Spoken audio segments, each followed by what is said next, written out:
Maganda pa kayo sa araw mga beshies, pero syempre mas maganda pa rin ako, no? Charot lang. Nung nakaraang Sunday nga ay sinipag kami ni Don Facundong pumunta dito sa Mercatino del Usato or Ukay-Ukay in short na matatagpuan sa may Piazzale Cuoco. Of course, dito pa rin sa Milano. At ayan, tingnan nyo naman mga beshi, sobrang daming niyang makikitang mabibili kung kayo lang talaga masipag maghalukay. Ay marami kayong pwedeng mabili para ibenta. Or kung kayo naman ay hindi maselan, pwede nyo rin gamitin. Tingnan nyo nga itong sapatos na ito, bagong-bago, at ito ring bag na ito. Talaga namang halos lahat ay makikita nyo na rin sa Ukayang Are. O diba, la mga gamit sa bahay. O diba, may aquarium pa, may pang display na kabayo.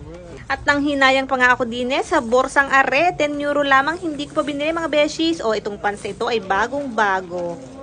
O yan, mga scooter, sapatos. Talaga namang kung ikay maghahanap at may budget ka talaga, ay maaari mong bilhin para ibenta online o ipadala sa Pilipinas para doon ipabenta. O diga, tingnan nyo rin mga pantalong are, di kay kagaganda. Walang katapusang sapatos, damit pa rin, halukay, sikoya. At kalaki nga rin kapihang are. Mga tasa-tasa at gamit sa bahay mga beshies. Kaya naman sa mga mahilig mag-ukay dyan, tamang-tama sa inyo to. Ciao, ciao!